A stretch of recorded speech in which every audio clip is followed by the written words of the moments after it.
Antes que todo, tenemos que saber aplicar correctamente un colirio o un ungüento en el ojo. Primero hay que lavarse bien las manos y evitar el contacto de las manos con la punta del gotario o del tubo para evitar la zona de infección de este. El paciente tiene que estar sentado elevando el mentón y mirando hacia arriba para evitar el reflejo de parpadeo. Se debe exponer la conjuntiva palpebral inferior traccionando suavemente el párpado inferior hacia abajo. Se debe llevar el gotario o tubo lo más cercano del saco formado sin tocar el ojo y aplicar el medicamento. Se debe cerrar el ojo durante algunos minutos sin mucha presión para evitar derramar el medicamento administrado. En caso de aplicar colirio, se recomienda apretar el punto lagrimal que está a nivel del canto medial. A continuación, veremos un video demostrándolo enseñado.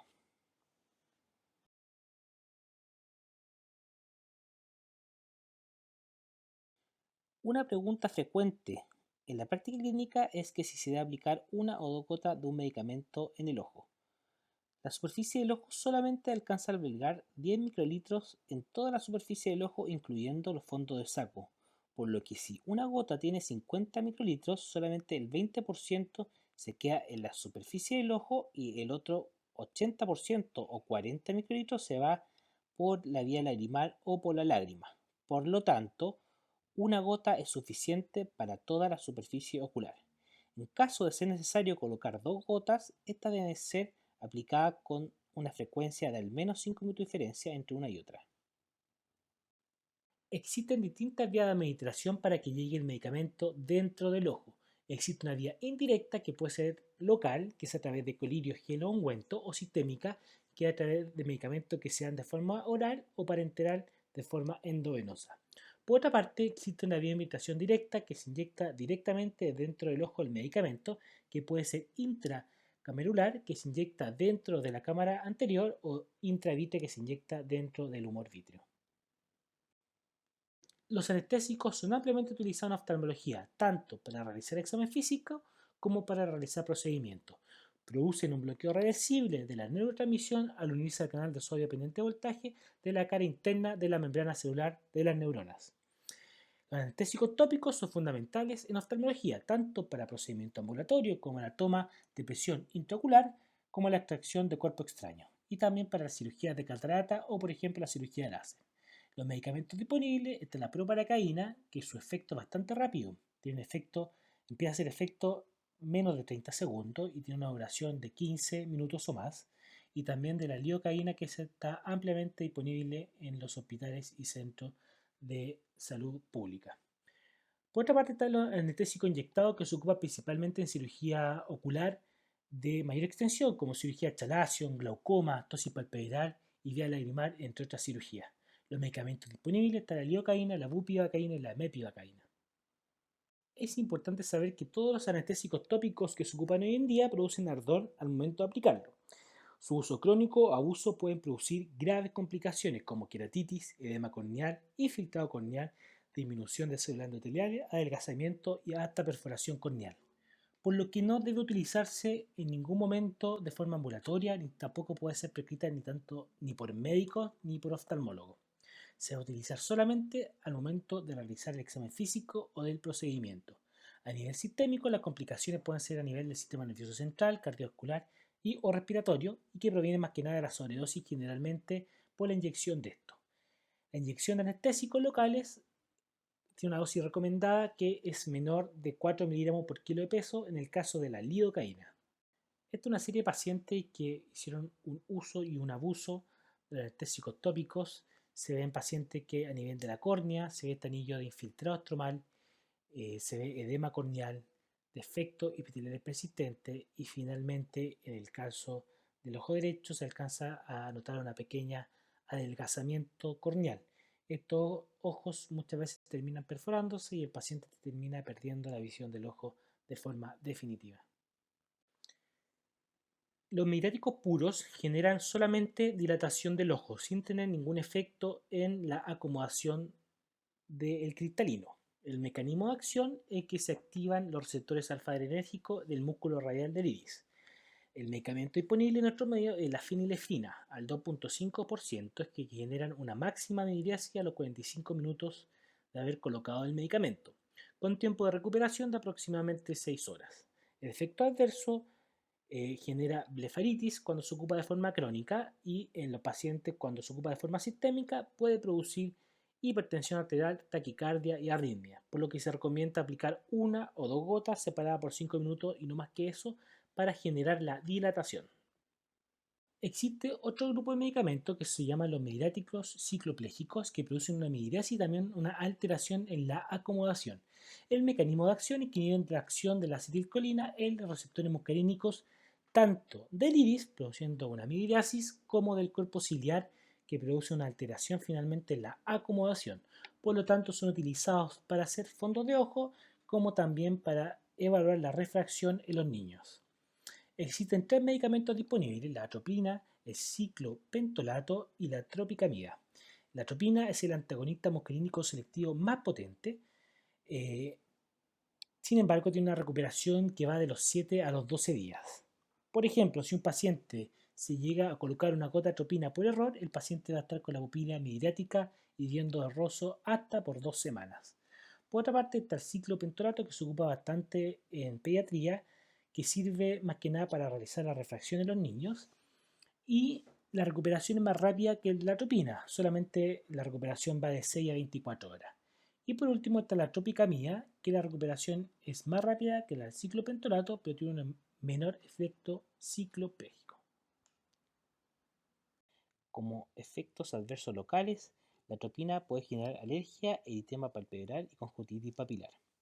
Hay que tener especial cuidado con pacientes con ángulo iliocorneal estrecho o antecedente de glaucoma agudo, ya que producto de la dilatación se puede generar un nuevo cierre angular agudo. Como efectos sistémicos, son más marcados con el ciclopentolato y la atropina. En dosis alta puede generar todos los efectos anticolinérgicos como disminución de la salivación, enrojecimiento facial y reducción de la sudoración. Particularmente susceptibles niños e individuos con patología neurológica de base. Los efectos del sistema nervioso central más marcados son con ciclopentolato, que no debe ser usado en menores de 1 año. Acá se muestra cómo se produce y se drena el humor acuoso. El humor acuoso se produce en el cuerpo ciliar, viaja adelante del cristalino, se da la vuelta a nivel de la pupila y sale por el ángulo iridocorneal por la malla trabecular. Este humor acuoso toma dos caminos: uno que es el drenaje convencional, que es el drenaje vía trabecular, y otro que es el drenaje no convencional, que es el drenaje vía uveoescleral. El drenaje convencional es del 90% y el drenaje uveoescleral drena el 10% del humor acuoso. Acá nosotros vemos los medicamentos que vamos a ver a continuación, que son los medicamentos antiglaucomatosos, o sea que bajan la presión dentro del ojo, y cómo afectan distintas partes de la producción y el drenaje del humor acuoso. Vamos a ver medicamentos que deshidratan el vítreo, otros que disminuyen la producción del humor acuoso y otros que aumentan su drenaje. Los análogos de prostaglandinas reducen la presión intraocular, aumentando la facilidad de salida del humor acuoso por la vía no convencional. Son medicamentos que se ocupan una vez al día, en la noche, y se ocupan como primera línea de tratamiento antiglaucomatoso. ¿Por qué? Ya que tiene pocos efectos adversos a nivel sistémicos y son efectos adversos más bien a nivel local. Generan hiperemia conjuntival, crecimiento de pestaña, oscurecimiento del iris y atrofia grasa orbitaria, como veremos en la siguiente imagen. Este es el caso de un paciente que ocupó latanoprost, que es el análogo de prostaglandina que más se ocupa en nuestro medio, y lo ocupó de forma crónica por un glaucoma unilateral en el ojo izquierdo. Acá vemos todos los efectos adversos locales, como una hiperpigmentación mayor del iris en comparación al ojo derecho, como también una hipertricosis de las pestañas, un alargamiento de las pestañas y también una atrofia de grasa que se refleja en un surco del párpado superior de menor volumen que el del párpado contralateral. Los adrenérgicos son medicamentos que reducen la producción del humor acuoso al unirse a los receptores alfa-2 del cuerpo ciliar, y también de forma secundaria aumenta la salida del humor acuoso por la vía no convencional, o también llamado uveoescleral. Medicamentos disponibles: en nuestro medio principalmente se ocupa la vimolina, que va del 0.15 al 0.2% y que se utiliza de 2 a 3 veces al día. Como efecto adverso a nivel local puede generar ojo rojo y hiperemia conjuntival. Puede presentar también reacciones alérgicas que pueden generar una conjuntivitis folicular hasta una uveitis granulomatosa. Como efecto sistémico, pueden producir boca seca, fatiga y adormecimiento, y está contraindicado en pacientes usuarios de IMAOS y también en niños menores de 6 años o que pesen menor a 20 kilos por las complicaciones que pueden generarse a nivel del sistema nervioso central. Los beta bloqueadores son también antiglaucomatosos que son ampliamente utilizados en nuestro medio. El mecanismo de acción es que genera un antagonismo de los receptores beta-adrenérgicos a nivel del cuerpo ciliar, reduciendo la producción del humor acuoso. Lo disponible en nuestro medio se ocupa generalmente el timolol, que viene en concentración de 0.25 a 0.5%, y es un beta bloqueador que es no selectivo, es el más utilizado dentro de esta familia y es uno de los hipotensores más efectivos. Puede utilizarse 1 o 2 veces al día. El beneficio de este medicamento versus el latanoprost es que el costo es bastante inferior al latanoprost. Lo malo son los efectos adversos sistémicos que pueden tener. Como efecto adverso local, pueden producir blefaroconjuntivitis alérgica y una reducción de la sensibilidad corneal que es transitoria, que puede asociarse a ojo seco y una queratitis secundaria. Como vemos a continuación, los beta bloqueadores pueden generar efectos adversos a nivel sistémico a pesar de ser aplicados de forma tópica. Estos efectos pueden ser a nivel cardiovascular, pulmonar, del sistema nervioso central, gastrointestinal, dermatológico o metabólico. Es por esto que es muy importante preguntar las comorbilidades del paciente antes de prescribir el fármaco. En el caso de los inhibidores de anhidrasa carbónica, estos son medicamentos que disminuyen la producción del humor acuoso mediante la unión reversible no competitiva a la enzima anhidrasa carbónica en los procesos ciliares. Existen dos vías de administración, una que es la tópica, que es a través de colirio, que ahí está el medicamento dorzolamida al 2% y la brinzolamida al 1%. La dorzolamida se puede dar sola como dorzolamida o también existe la gota que mezcla dorzolamida con timolol. En el caso de darse por vía sistémica, existen comprimidos de 250 miligramos en que la dosis en adultos, que se maneja generalmente en glaucoma, se dan hasta un comprimido cada 6 horas de 250 miligramos. Se puede dar como dosis inicial 500 miligramos, que es lo que se hace cuando llega un paciente con cierre angular agudo. En los casos de niños también existe la dosis de 5 a 10 miligramos por kilo de peso, que se da cada 4 a 6 horas. Como efecto adverso local, pueden generar sensación de cuerpo extraño, irritación ocular y con el tiempo reacción de hipersensibilidad, desarrollándose blefaroconjuntivitis alérgica hasta en el 4% de los pacientes. Los efectos adversos de la anhidrasa carbónica pueden ser sistémicos, que pueden generar parestesia, que los pacientes refieren como adormecimiento o hormigueo de las manos, y también como gusto metálico en la boca. Menos frecuente, pueden producir fatiga, pérdida de peso, depresión, anorexia, acidosis metabólica, hipocalemia y cálculos renales. Por lo tanto, no debe utilizarse en pacientes con antecedentes de alergia a la sulfa, EPOC severo por alteración en ácido base, y pacientes con antecedentes de cálculos renales y en el embarazo por el riesgo de arterioliposis. Los agentes colinérgicos son agonistas del receptor muscarínico que inducen contracción del esfínter pupilar y finalmente un aumento de la facilidad de salida del humor acuoso por la vía convencional. Medicamentos disponibles está la pilocarpina al 1, al 2 y al 4%, que se ocupa 4 veces al día. No se ocupa habitualmente en glaucoma por sus frecuentes efectos adversos. Su principal utilidad es en el cierre angular agudo, que sirve para desbloquear la pupila. Efectos adversos locales pueden generar espasmo de la acomodación y miosis, que pueden acompañarse de cefalea. Su uso crónico se asocia a progresión de cataratas. Por otra parte, efectos adversos sistémicos se escribe que pueden presentar los pacientes sudoración profusa, náusea y vómito, broncoespasmo, hipotensión arterial, bradicardia y dolor abdominal o diarrea. El manitol es un agente hiperosmótico que incrementa la osmolaridad de la sangre y consecuentemente deshidrata el vitro, disminuyendo la presión intraocular. Viene a distintas concentraciones, la más frecuente en nuestro medio es del 15 o del 20% y se ocupa en una dosis que va del 0.25 a 2 gramos por kilo. Lo importante es que si es del 15 o al 20%, con una cantidad de 10 cc por kilo de peso endovenoso es suficiente para deshidratar el vitrio y consecuentemente bajar la presión intraocular. Como es un agente hiperosmótico, hay que tener principal cuidado con pacientes con insuficiencia cardíaca, renal o hepática, que está contraindicado, al igual que en caso de hipersensibilidad, edema pulmonar agudo, anuria, deshidratación severa, estado de confusión mental o hipotermia. Afortunadamente, el cloranfenicol está ampliamente disponible en los centros de salud a lo largo de Chile y tiene un bajo costo asociado. El mecanismo de acción inhibe la síntesis de proteínas a través de la unión de la subunidad 50S del ribosoma bacteriano. Es de primera línea para la mayoría de infecciones bacterianas como la conjuntivitis y la blefaritis y también se ocupa en profilaxis en pacientes sometidos a procedimientos oftalmológicos como retiro de cuerpo extraño. Como efecto adverso, cuando se aplica puede generar ardor ocular y como efecto sistémico, los efectos de toxicidad medular, que es dosis dependiente, y la anemia aplásica son muy infrecuentes en la aplicación tópica ocular. Existe en formulación en ungüento y también en colirio. Los aminoglicosidos disponibles en nuestro medio son la tobramicina, la gentamicina y un medicamento que su nombre comercial es el octabiótico, que es la polimixina B, junto con neomicina y junto con gramicidina. El mecanismo de acción es que inhibe la síntesis de proteína bacteriana a través de la unión a la subunidad del ribosoma 30S. Son bactericidas con un amplio espectro, pero existe una mayor resistencia a nivel local en comparación al cloranfenicol. Los efectos adversos en el caso de la tobramicina y la gentamicina es que pueden inducir a una toxicidad corneal y o conjuntival, entonces pueden generar erosiones epiteliales, un retraso en la reepitelización, quemosis e hiperemia conjuntival. La neomicina puede generar reacciones de hipersensibilidad en un 6 a 8% de los pacientes que pueden ser sumamente severas y pueden generar más inflamación que la infección original.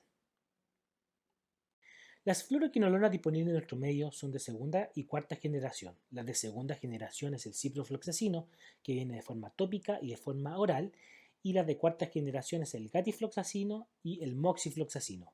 Este último viene en colirio y en comprimidos de 400 miligramos. El mecanismo de acción es que inhibe la síntesis del ADN bacteriano al actuar sobre la topoisomerasa 2 y topoisomerasa 4. Sus usos son de amplio espectro tanto para bacterias gram positivas y gram negativas. Sin embargo, la utilidad clínica del ciprofloxacino ha disminuido dado su creciente alta tasa de resistencia. Por otra parte, el moxifloxacino y el gatifloxacino siguen teniendo una buena tasa de sensibilidad y una baja resistencia, por lo que se ocupa como medicamentos en caso de enfermedades bacterianas que sean más graves que una enfermedad de superficie, por lo que se ocupa, por ejemplo, para el caso de las úlceras bacterianas. También se ocupa como profilaxis en caso de trauma ocular abierto, en que se da una dosis única de moxifloxacino de 400 miligramos una vez al día por 5 días, y también se ocupa en el tratamiento de segunda línea en caso de conjuntivitis bacterianas. A nivel local son medicamentos bien tolerados, sin embargo pueden generar sensación de cuerpo extraño, prurito, hiperemia conjuntival, quemosis, fotofobia y presencia de precipitados blanquecinos del mismo medicamento. A nivel sistémico tiene una buena tolerancia con baja incidencia de efectos adversos, que estos efectos son más bien a nivel gastrointestinal. Sin embargo, por posible daño al cartílago, se recomienda evitar el uso sistémico de este medicamento en pacientes menores de 18 años y en pacientes también embarazadas. En caso de emplearse tópicamente, puede utilizarse en pacientes mayores de un año de edad sin problema. En el caso del aciclovir y el valaciclovir, que es una prodroga de aciclovir, son análogos de guanosina, que es procesado por la célula infectada inhibiendo la replicación viral. Se usa principalmente para el tratamiento de queratitis y uveitis por virus herpes zóster y virus herpes simple, y también en el caso del herpes zóster oftálmico. También se puede ocupar de forma profiláctica para evitar la aparición de queratitis y de uveitis herpética. Existen tres vías de administración: una que es tópica, que es el aciclovir ungüento al 3%, otra que es sistémica, que el aciclovir viene comprimido de 200 y 400 miligramos, y el valaciclovir de 500 miligramos y 1 gramo, y también de forma endovenosa. Efecto adverso: a nivel local el ungüento puede generar queratitis puntata superficial o también visión borrosa, y a nivel sistémico son efectos adversos más frecuentes, que son los gastrointestinales. Se debe tener especial cuidado en la dosis y seguimiento de los pacientes inmunocomprometidos, adultos mayores y pacientes con falla renal o hepática. En el caso de los corticoides, son agentes comúnmente utilizados para el control de la inflamación dentro del ojo, que son las llamadas uveitis, como también de la superficie ocular. Su mecanismo de acción se basa en la unión del receptor de glucocorticoides, inhibiendo la inflamación y modulando el sistema inmune. De uso tópico, en colirio existen de dos tipos: de baja penetrancia ocular, que se ocupa para el tratamiento de afecciones inflamatorias superficiales, como por ejemplo conjuntivitis, y en caso de nuestro país contamos con loteprednol, que va al 0.25 o al 0.5%, que existen formulaciones solamente de loteprednol u otras formulaciones que juntan loteprednol en combinación con un antibiótico que es la tobramicina. Y también existe la fluorometilona al 0,1%. Como corticoides de alta penetración celular, contamos con la dexametasona al 0,3%, que en nuestro medio solamente está combinada con tobramicina o ciprofloxacino. Este medicamento sirve para la inflamación intraocular leve o moderada, como por ejemplo el postoperatorio de cirugía intraocular no complicada como la cirugía de catarata. Por otra parte, existe el acetato de prednisolona, que es más fuerte que la dexametasona y que se ocupa en casos de inflamación intraocular moderada severa, como los casos de uveitis o el caso de una cirugía intraocular complicada. Los corticoides también se pueden inyectar periocularmente, se puede inyectar dentro del ojo, que es el uso intravítrea, o también se puede ocupar de forma sistémica a través de la prednisona oral o de la prednisona endovenosa. Como efecto adverso, aumenta el riesgo de catarata, hipertensión ocular y glaucoma. Estos tres efectos adversos ocurren tanto cuando se aplican tópicamente o también cuando se ocupan de forma sistémica. También pueden generar una reactivación de la queratitis herpética, tosis, miriasis y retardo en la repetilación corneal. De uso sistémico, el uso de corticoides tópicos produce mínimos síntomas sistémicos y se debe evitar la prescripción por el médico general, ya que aumenta el riesgo de catarata y de glaucoma, y también muchas veces el paciente que tiene un ojo rojo puede tener una queratitis epitelial por virus herpes, que los corticoides solamente empeorarían el pronóstico. Los lubricantes en oftalmología son ampliamente utilizados para el tratamiento del ojo seco, causticaciones, epicleritis, entre otras enfermedades. La composición general, la mayoría de ellos se basan en agua con adición de polímero, existiendo múltiples productos con distintos compuestos activos en colirio y o en gel. La clasificación práctica que nosotros ocupamos es si tienen o no preservantes en su composición. Estos preservantes son compuestos que evitan el sobrecrecimiento bacteriano, pero son potencialmente tóxicos para la superficie del ojo. Las lágrimas con preservante pueden ocuparse máximo 4 veces al día. En caso de ojo seco severo o que el paciente requiera ocupar gotas con mayor frecuencia, como el caso de las causticaciones, se recomienda el uso de lágrimas sin preservante. El problema es que las lágrimas sin preservante pueden llegar a costar hasta 10 veces más que la lágrima con preservante, por lo que se debe evaluar cada caso particular. Por la parte de los antihistamínicos existen de distintas generaciones, de primera y segunda generación. En el caso de los de primera generación existen en combinación con vasoconstrictor enérgico, como la feniramina, que viene en combinación con la nafasolina, y la nafasolina, que viene en combinación con fosfato de antasolina. Estos evitan temporalmente el ojo rojo a través del vasoconstrictor nafasolina y disminuye el prurito, ojo rojo, quemosis e ibífora. Son ampliamente utilizados de forma ambulatoria por los pacientes sin prescripción médica, pero el problema es que generan un efecto rebote, por lo que se debe evitar su uso crónico. Los antihistamínicos de segunda generación son los que se utilizan en oftalmología para el tratamiento de la conjuntivitis alérgica. Existen distintos compuestos como el ketotifeno, la olopatadina, la acelactina y la alcaftadina. Además de su acción sobre el receptor H1, también inhiben la liberación de la histamina y otros mediadores de los mastocitos, disminuyendo la inflamación y el prurito ocular asociado. Como les contaba, son los más usados actualmente y como efecto adverso son bien tolerados. Sin embargo, su uso crónico puede generar hipersensibilidad asociada a las mismas drogas. Por otra parte, como modo general, existen dos tipos de medicamentos de uso intravítrea. Uno son los anticuerpos monoclonales antiangiogénicos, que comúnmente se le llama Avastin, que es el nombre comercial del bevacizumab y que es el medicamento que más ampliamente tenemos disponible en los hospitales y que se ocupa para tratar la neovascularización retinal y del segmento anterior y del manejo del edema macular diabético o de causas trombóticas. Por otra parte, existen los corticoides de depósito que se ocupan para la inflamación intraocular y para el tratamiento de complicaciones vasculares de afecciones retinales. El medicamento de los corticoides genera todos los efectos adversos que vimos anteriormente. Puede generar hipertensión ocular, glaucoma y o catarata.